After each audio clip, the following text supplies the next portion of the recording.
coach, Isa. I chose my friend Isa to teach me how to crochet because she has been able to create really cool things like the water bottle holder, bees, shirts, beanies, etc. And she is available, and we are RAs, so we're able to have time together to work on these skills, and she could teach me. Thank you. The current baseline in crocheting is none. Step 1 is to create a knot.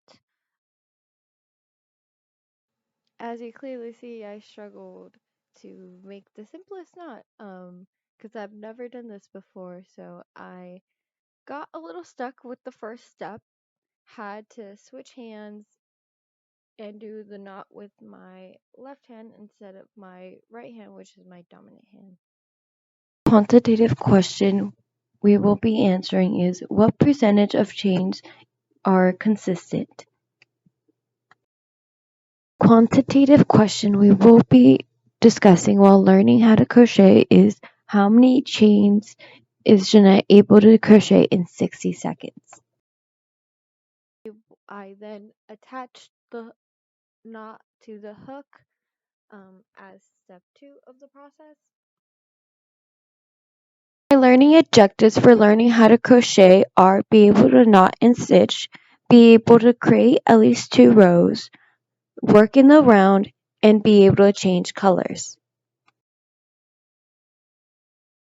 First began with watching Isa create a crochet line.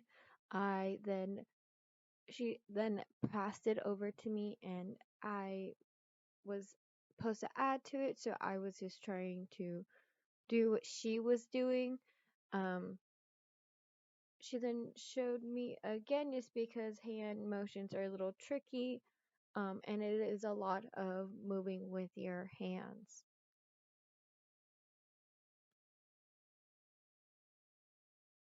There's a lot of repetition, so doing the same motions over and over again to create one simple crochet line. So getting used to those hand motions took me a second. Obviously, she's been doing it for a while, so it was a little easy for her, but I'm very glad she was able to slow down and explain and correct my mistakes.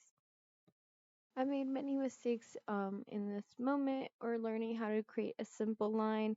There are many times where Isa had to go in and undo it and watch me do it, and then again, I watched her do it to simply see if I was able to create a line correctly.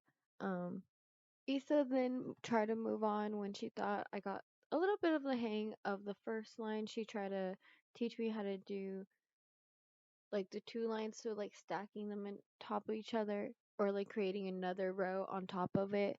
Um, and I struggled with that a lot, so we kind of left it there. She did assign me homework, which was to create like my whole uh 5, like a row of 5, and then put another row on top of that. Basically, it was a chain and a row of 2. So a chain of 5 and a row of 2 was my homework. A question we will be answering is how many rows can Jeanette do in 10 minutes? How many mistakes does Jeanette make in 60 seconds? Quantitative question we will be answering is what percentage of time was Jeanette hesitant?